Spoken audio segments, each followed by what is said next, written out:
Terima kasih Bapak telah meluangkan waktunya untuk menjadi narasumber dari Mm-mm. tugas mata kuliah studi kawasan Eropa kami. Saya sendiri, Fahira Auliani Faisal, terus ada teman saya, Devina Hosila Kirana. Mm-mm. Iya. Terus saya Aulia Fadila Naura. Saya Putri Ardelia. Dan saya Amelia Solihah. Jadi kami Iya. mahasiswa dari Universitas Sriwijaya, jurusan hubungan internasional, eh, akan ingin mewawancarai Bapak dan akan mengajukan beberapa pertanyaan. Mm-mm. Oke. Ya, perkenalkan juga nama saya Aditya. Saya asli dari Malang, Jawa Timur. Ya, kebetulan saya juga tinggal di Praha dan kerja di sorry, ada tulisannya KBRI Praha, KBRI Praha juga gitu. Ya. Kalau boleh tahu, Oke. Bapak udah berapa Hmm, lama di Praha? di Praha saya tiba yang pertama saya datang tahun 2018.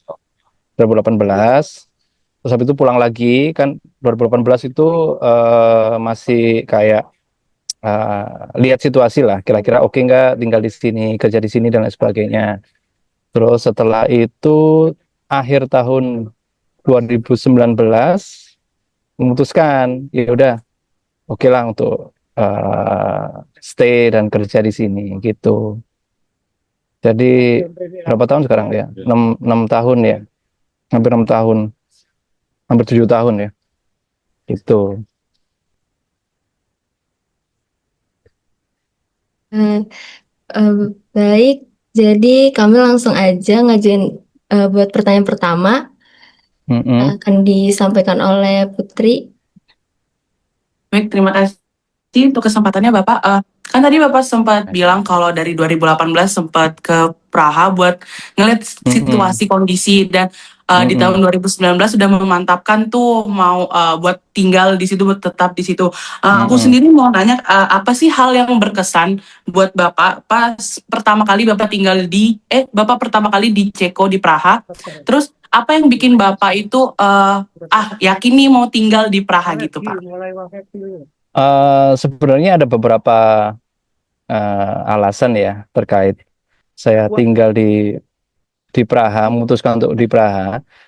Yang pertama, saya di Indonesia waktu itu udah punya bisnis sih, saya udah punya pekerjaan yang bagus dan lain sebagainya.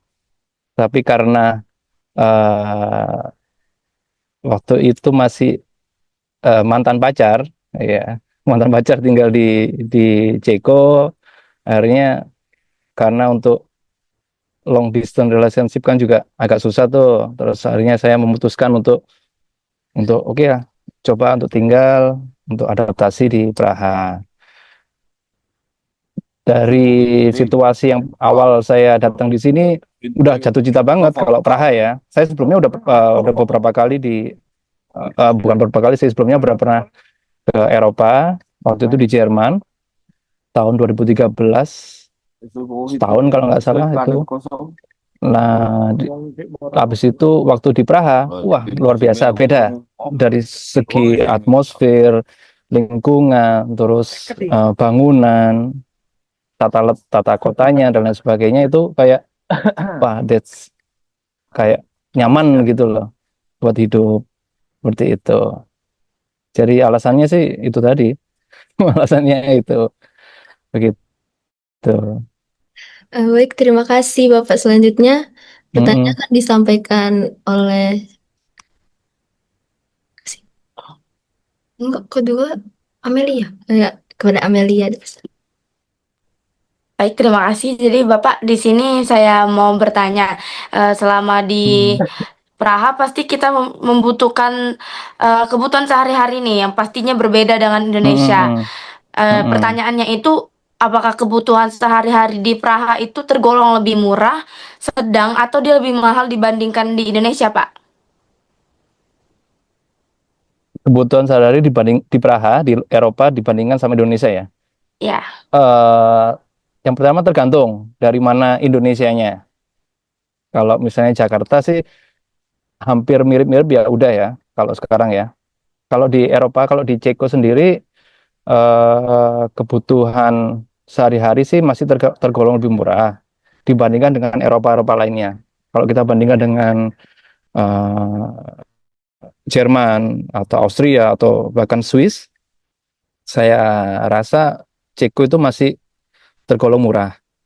Walaupun sekarang angka inflasi sudah menunjukkan kenaikan yang drastis, tapi masih terjangkau lah.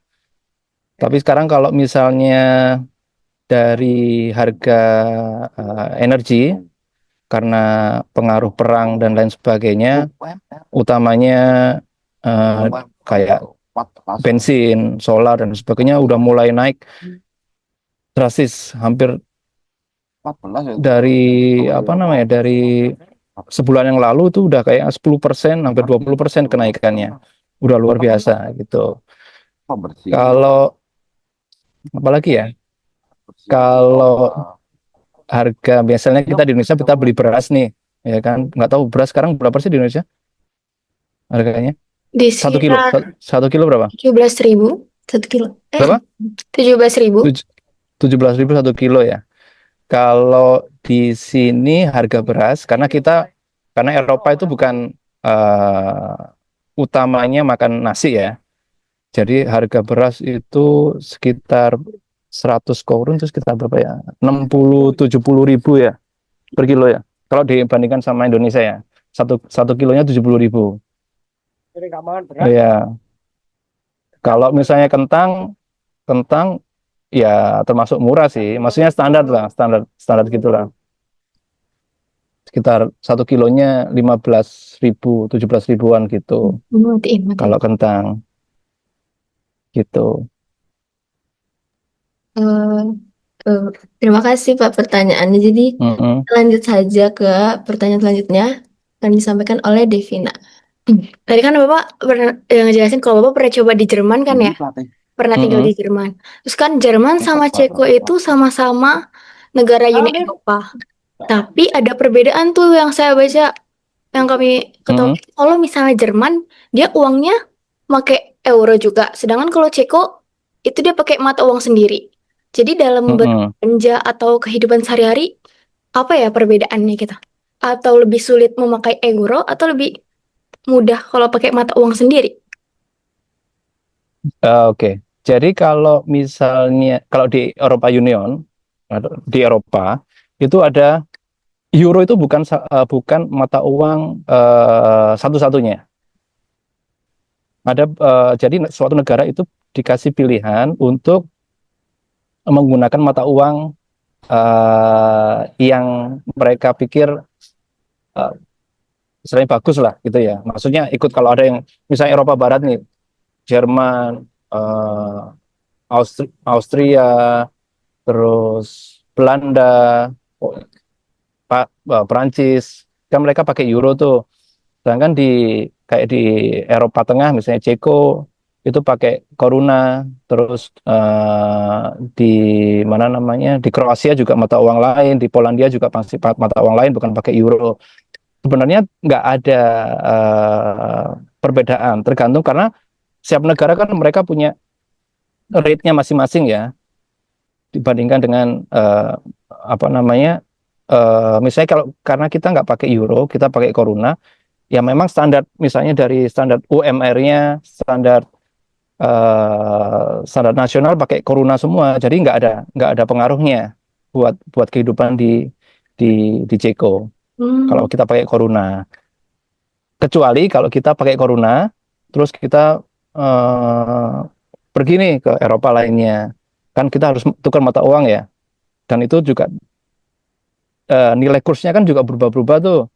Jadi tergantung. Kalau misalnya kita pikir, wah pasti lebih mahal gitu kan. Misalnya harga bahan pokok yang standarnya di Jerman, karena kenapa saya selalu sebut Jerman karena tetangga sebelahan kan, sebelahannya barat dari Ceko itu Jerman, itu eh, standar UMR-nya juga beda kalau dinilai. Misalnya 1 jamnya berapa gitu kan. Sedangkan Ceko sendiri masih di bawah Jerman UMR-nya. kalau dinilai misalnya tukar mata uang dari koruna ke euro ya, kayak gitu. Jadi pada dasarnya mata uang Ceko nggak ada pengaruhnya sekali ketika kita apa namanya pakai mata uangnya sendiri gitu. Nah, tapi Bapak kalau misalnya Gitu. balik, kalau misalnya orang Jerman yang bawa euro ke Mm-mm. Ceko, itu euronya tetap laku atau dia harus ganti ke koruna? Tergantung, tergantung. Jadi kalau umumnya sih harus tukar ya, harus tukar mata uang. Tapi karena kalau di Praha itu ada beberapa toko yang nerima mata uang dolar, mata uang euro, toko-toko. Karena Praha itu kan adalah kota wisata ya. Jadi mereka nerima. Tapi rate-nya ya terserah tokonya gitu kan. Mau dikasih lebih murah daripada yang di penukaran uang atau lain sebagainya. Makanya kalau lebih bagusnya ketika orang dari luar pakai mata uang negaranya masing-masing untuk ke Ceko ya tukar, ditukar dulu, dikonvert dulu, di situ belanja pakai Corona. Tapi karena sekarang udah banyak nggak pakai apa namanya itu cash atau cashless sekarang ya, kartu itu lebih memudahkan lah. Mereka punya tabungan atau di Revolut atau di apa namanya itu yang ya pokoknya yang mereka bisa convert sendiri lah. Jadi nggak susah gitu. Baik, terima kasih Bapak. Jadi kita Iya. ke pertanyaan terakhir yang akan Mm-mm. ditanyakan oleh Aulia. Oke, Em, ini ya Pak, kita ngobrolnya agak santai aja mungkin ya. Nah, Iya. itu kalau sekarang, kalau untuk perbedaan waktunya, kalau di Praha itu sekarang jam berapa Pak? Sekarang jam berapa nih ya? Sekarang jam setengah dua, lebih tujuh. Artinya Oh, 5 jam ya, oh iya, kalau 5 jam. sekarang di Indonesia udah setengah 7 malam Iya, sekarang. iya. Jadi 5 jam. Hmm, ya. Perbedaan jamnya kalau musim summer, musim panas itu 5 jam. Nanti Hmm. ada selalu November gitu atau Desember lupa atau Oktober kalau nggak salah udah diganti karena panasnya udah pendek ya, matahari udah pendek, akhirnya diganti jamnya berubah gitu, lebih lama. Jadi perbedaan dari Indonesia sama Eropa, Ceko 6 jam bisa gitu.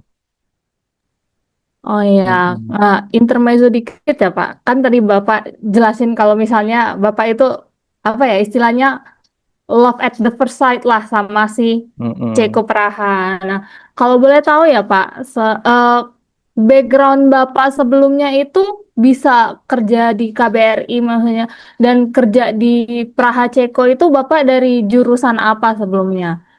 Kalau boleh tahu. Oke, saya kuliah di Universitas Negeri Malang, jurusannya pendidikan luar sekolah. Tahu nggak? Pernah dengar pendidikan luar sekolah? Belum Belum pernah kayaknya Pak. dengar, Belum, Pak. belum pernah dengar Belum ya? pernah. Padahal itu dulu Menteri Pendidikan Pak Muhadjir Effendi itu lulusan juga pendidikan luar sekolah. Jadi pendidikan luar sekolah itu eh, salah satu manajemen untuk pendidikan yang di luar formal. Artinya pendidikan non formal, kayak pelatihan, terus kejar paket A, kejar paket B, kejar paket C, keaksaraan fungsional dan macam-macam lah, homeschooling gitu. Waktu itu saya juga di manajemen pelatihan. Nah, kalau kenapa saya bisa kerja di KBRI? Pertama KBRI, jadi KBRI itu ada dua apa ya, dua pegawai ya. Mereka pegawai yang diplomat ASN, ada pegawai setempat lokal staff, pegawai KBRI dengan apa namanya perjanjian kerja ya, kayak P3K gitu ya. Nah, kalau diplomat itu mereka memang karir, memang karir. Jadi mereka kuliah yang ada hubungannya diplomat apa namanya hubungan internasional atau apapun itu bisa masuk di Kementerian Luar Negeri. Sedangkan staff staff di KB karena diplomat itu kan setiap periode dia harus balik ya, harus balik bisa 4 tahun penempatan, habis itu balik lagi. Nah, sedangkan kalau semuanya dibikin seperti itu kan, KBRI akan susah ketika nggak ada orang yang permanen di KBRI. Jadi kalau pindah-pindah terus kan susah tuh untuk pelajari hal baru. Terus sistem yang seperti ini harus dimulai hal baru lagi. Nah, di situ ada namanya local staff. Nah, background local staff itu tergantung kebutuhan KBRI waktu itu. Kenapa? Karena sebenarnya nggak ada hubungannya sama sekali sama pendidikan luar sekolah. Saya masuk di KBRI karena punya kemampuan pengalaman sebelumnya, bukan fresh graduate. Biasanya yang diambil mereka KBRI ngambil local staff yang memang dia punya keahlian tertentu untuk mensupport, membantu, mendukung kinerja KBRI, terutama diplomatnya, seperti itu. Kalau aku dulu kalau pendidikan seperti itu, tapi pengalaman ya karena di Indonesia udah banyak pengalaman juga, termasuk saya lama kerja di tour travel agency sebagai tour operator manager. Jadi di situ juga ada hubungannya terkait misalnya how to organize delegation from Indonesia, gimana cara ngatur flow-nya dan lain sebagainya, manage-nya. Terus saya juga pernah kerja di salah satu production house di Jakarta yang banyak kerjasama dengan TV nasional kayak Metro TV sama Kompas TV. Waktu itu saya sebagai editor, kameramen dan lain sebagainya. Nah, di situ juga nilai plus sebagai untuk KBRI bagaimana mengelola media sosial misalnya, atau bikin sebuah konten, hubungan apa namanya dengan masyarakat dan lain sebagainya, seperti itu. Termasuk punya musik, kalau bisa musik, bisa apa namanya tradisional ya, musik tradisional, nari dan sebagainya, itu juga bisa jadi nilai plus buat KBRI, seperti itu. Oke, Mhm. kalau gitu mungkin langsung ke pertanyaannya aja ya Pak ya. Jadi Mhm. menurut Bapak itu kalau sektor ekonomi di Ceko kan mungkin ada perbedaannya sama di Indonesia. Nah, Mhm. menurut Bapak tuh sektor ekonomi apa di Ceko yang paling mudah dimasukin buat pendatang baru nih dari Indonesia? Sektor ekonominya maksudnya gimana nih? Human resource-nya atau barang atau apa? Mungkin bisa kayak ya industri dan barangnya gitu Pak. Sebenarnya produk Indonesia apapun tuh bisa masuk ke negara Eropa ya, termasuk Ceko ya. Karena kebutuhan apa namanya, eh Ceko itu udah kayak Asia juga kayak kayak apa namanya, bahan makanan sehari-hari. Misalnya kalau misalnya telur puyuh atau apapun itu bisa semua, termasuk kopi, termasuk ya banyak hal sih sebenarnya. Tapi karena saya nggak tahu kenapa Indonesia nggak begitu banyak mensupport atau mendatangkan, mengimport apa, mengekspor barang-barang produksi ke ke Ceko. Saya kurang paham kenapa. Karena atau mungkin karena di sini Asia yang paling banyak itu dari Vietnam. Jadi barang-barang industri atau barang-barang makanan, kebutuhan sehari-hari itu disupport langsung sama Vietnam, seperti itu. Jadi kayaknya nggak tahu kalah saing atau seperti apa ya. Itu ya, ya menurut saya itu sih. Oh, iya. Baik, terima kasih Bapak atas semua jawabannya sangat jelas. Mm-mm. Dan kami juga berterima kasih karena sudah mau meluangkan waktunya untuk wawancara bersama kami. Mm-mm. Sama-sama.